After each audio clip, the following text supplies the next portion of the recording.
Virusnya ini virusnya kecil. Bisa tuh. Pernah lihat orang kena polio? Pernah ya? Itu masih ada ya sekarang ya? Saya kira oke. Jadi salah satu presiden Amerika ada yang sakit polio. Saya waktu sekolah SMP, SMA itu ada teman sekelas yang sakit polio.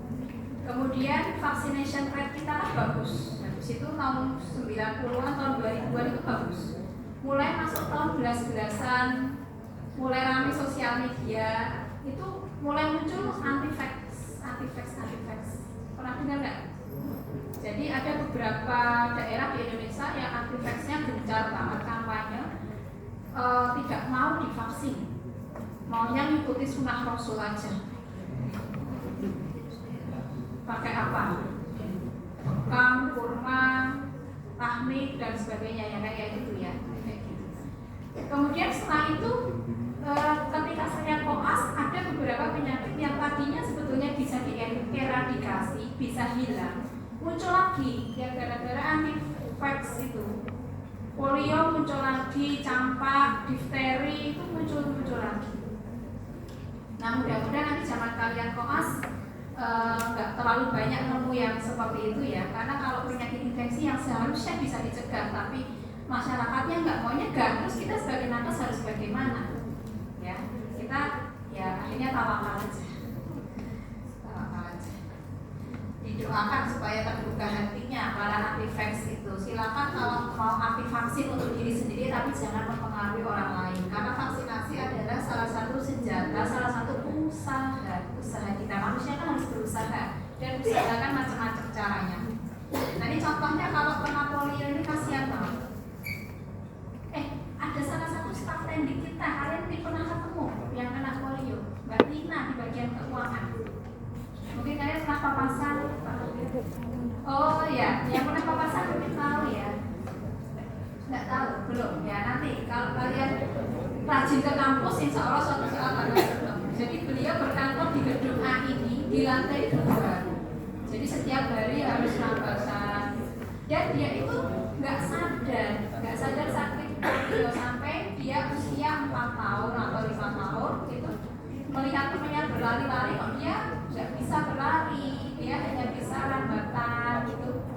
Dia sempat stres, jadi secara mental ya itu sangat kasihan ya. Jadi pesan saya kalau ada yang incest seperti saya ya, ada yang berpasangan dengan temannya sendiri, kalian sudah pernah dapat kuliah saya.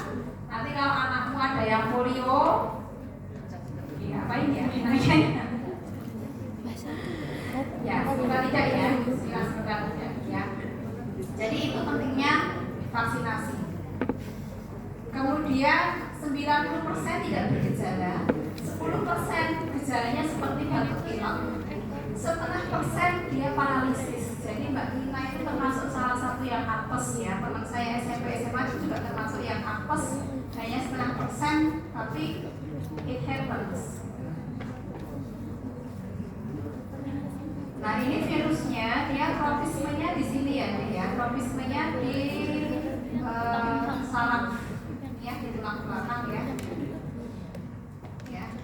Ini gambaran klinisnya, kita nyebutnya lumpuh layu ya. Jadi bisa kena di ekstremitas atas, bisa kena di ekstremitas bawah.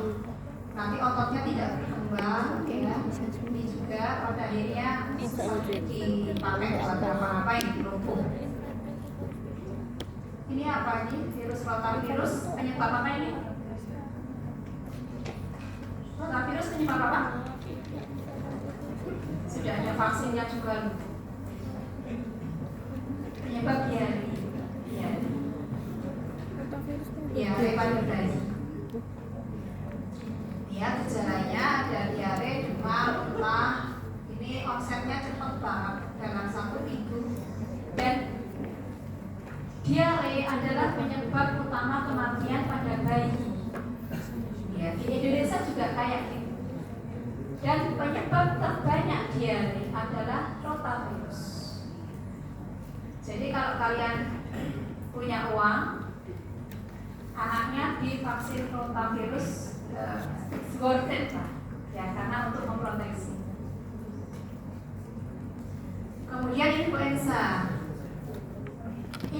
beda sama common cold ya.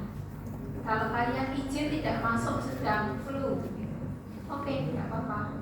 Kalau penyebabnya influenza, tapi kalau penyebabnya coronavirus, ya, coronavirus kan macam-macam. Kalau yang penyebab COVID kan SARS-CoV-2 yang memang dia harus isolasi karena mudah menyebar, ya. Tapi kalau coronavirus penyebab common cold, batuk, pilek, pusing yang biasa, nah itu sebenarnya berbahaya. Nggak usah sampai izin, nggak apa-apa, datang aja kuliah pakai masker. Gejala pada influenza ya hampir sama dengan common cold, fever, sakit persendian dan otot, ada menggigil, rasa lemah, letih, lesu dan yang lain ya, dan gejalanya mendadak. Cuma bedanya kalau yang disebabkan oleh virus influenza ini biasanya lebih berat dibanding yang disebabkan oleh coronavirus. Gejalanya udah hafal ya, saya skip aja. Ini kita review lagi yang sudah kita pahami terkait strain dan serotype. Oke. Ya apa deh? Ya ini serotype-nya ya. Jadi virus influenza itu udah lama banget. Dari awal tahun 19-an sudah ada. Nah, ini next pandemi bisa aja terjadi ya. Kita ngomong influenza ya, bukan ngomong corona ya, beda. Jadi beberapa tahun yang lalu, bertahun-tahun yang lalu itu ada pandemi seperti ini. Spanish influenza ini juga membunuh banyak orang. Asia influenza, influenza ini banyak sekali yang meninggal karena penyakit ini. Kemudian reservoirnya unggas dulu dianggap dia transmisi ya dari unggas ke manusia, kemudian genomnya menyesuaikan ya. Kemudian di sini dia berubah lagi ya. Mungkin kan dengan avian influenza ya. Ada mantan menkes kita siapa tuh dulu namanya? Siti Fadila Supari ya, yang bikin buku tangan ibarat virus flu atau apa. Ya. Jadi kalian boleh nanya bapak ibu om tante ya, mungkin masih ingat avian influenza di Indonesia itu kalau nggak salah tahun 95 atau 2005 ya, lupa saya. Itu zaman saya masih single, jadi nggak ada yang membantu mengingatkan.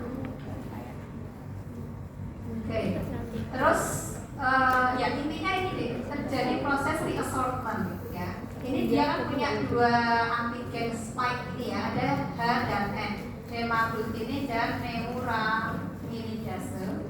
Ini yang menjadi kepanjangan dari H dan N. Yang namanya reassortment ini genomnya ini berubah ya, seperti ini. Yang tadinya dia hijau ya, kemudian dia ketemu serotype yang lain ya, ketemu virus yang lain, dia akan membentuk varian yang baru ya, sehingga genomnya jadi hijau merah. Kemudian yang hijau merah ini ketemu yang lain lagi, maka ada penyesuaian genom lagi, jadi hijau merah kuning. Nah mungkin ini nanti hijau merah kuning ketemu biru jadi apa? Hijau merah kuning biru dan seterusnya ya. Jadi karena virus influenza ini dia mudah bermutasi, genomnya mudah berubah.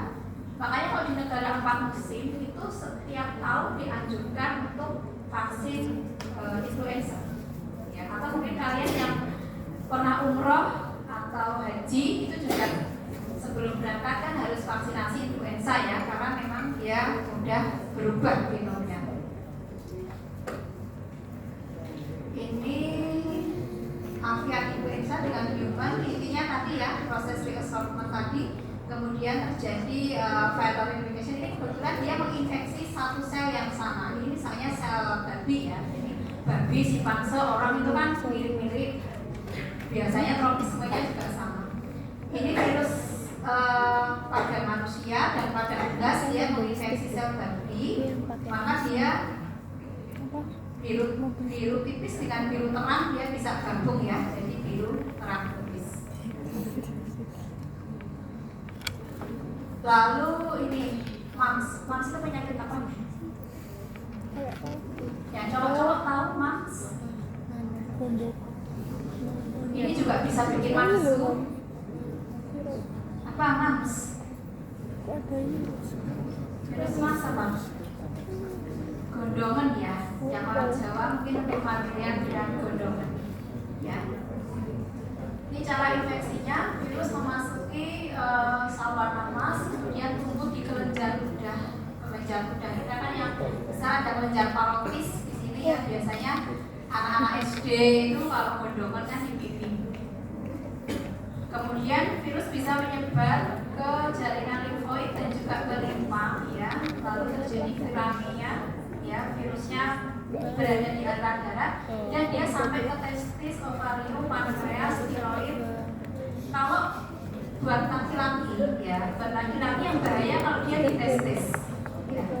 Biasanya kenanya bilateral ya, jadi kalau produksi spermatozoa kedua biasanya jadi infertil.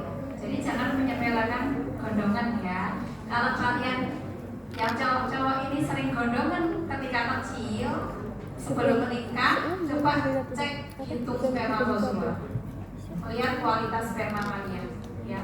Kalau azoospermia tidak ada spermanya atau oligozoospermia ya, jumlah spermatozoanya lebih rendah dari kadar normal ya, itu harus bersiap-siap apa? Banyak doa dan tawakal. Kalau nggak punya keturunan, ya mungkin bisa mencari alternatif yang lain, adopsi atau bagaimana, bukannya nambah istri ya. Yang bermasalah testisnya yang ditambah istrinya. Cek kesehatan dulu habis Kemudian jelas ya ini hitungan dari raja sakitnya. berarti dia nggak menerima apa ada Gambaran virusnya. apa ya Bu? Iya. Tapi Gondongan. Ada yang pernah sakit gondongan? Jadi terbuka ya sama calon istrinya ya.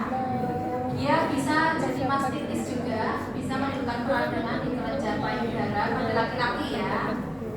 Terutama pada laki-laki, memang dia nggak tahu nih virus ini kok senternya pada laki-laki. Kemudian dia juga bisa sampai ke pankreas, limfa, kemudian bisa jadi ini ya, infeksi otak ya, terjadi komplikasi cerebral seperti ini jadi kejahatan.